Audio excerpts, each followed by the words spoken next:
So let me start with you, David. Water is the new oil.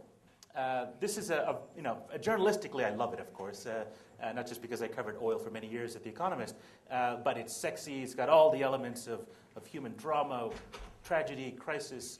It gets attention to an important question. Is this the right way to think about this? Is water the new oil?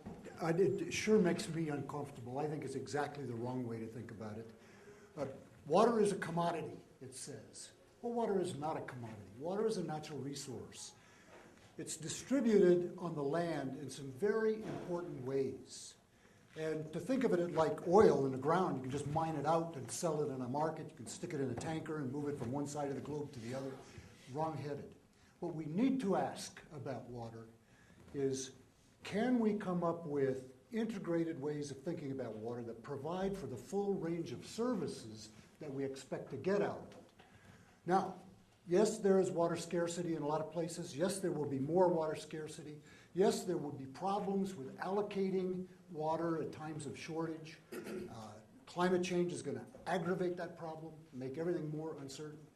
There will be a role for water markets. There already is. We have a water market to try to restore environmental flows in the Murray-Darling in Australia. We've done it in Colorado. So there's a role for markets, but you get off on a bad start by saying water is a commodity. It is a natural resource carefully patterned in time and in space to provide a range of ecological functions, which in turn provide a bunch of ecosystem services. We have to start with that, and then look at what trading may or may not be available. Anyone on my panel speak out on the opposite? Does anyone think that, in fact, it might be helpful to think about the oil analogy?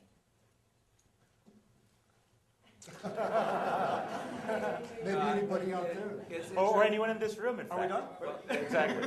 Well, I would say it's interesting because when I didn't see it as the next oil, I saw it as the linkages between energy and water, and what kind of energy decisions do we need to make, recognizing that water is such a serious problem. I grew up in Southern California, which stole water from Northern California, and back in the droughts in the 70s, it was clear that we were making bad decisions in the way that we were developing systems that were so energy and water dependent. And in fact, a very well-respected naturalist at that time, Roderick Nash, basically was so upset about hydro dams and the pace at which they were being built that he basically called for a shift to nuclear power, which I kind of disagreed with him because the nuclear power plant took out one of the best surfing spots right near where I grew up. And so each person, as that last workshop on energy suggested, has their favorite energy system. But I think in the case of this workshop, you can't ignore, as we go forward in climate, that Ken can certainly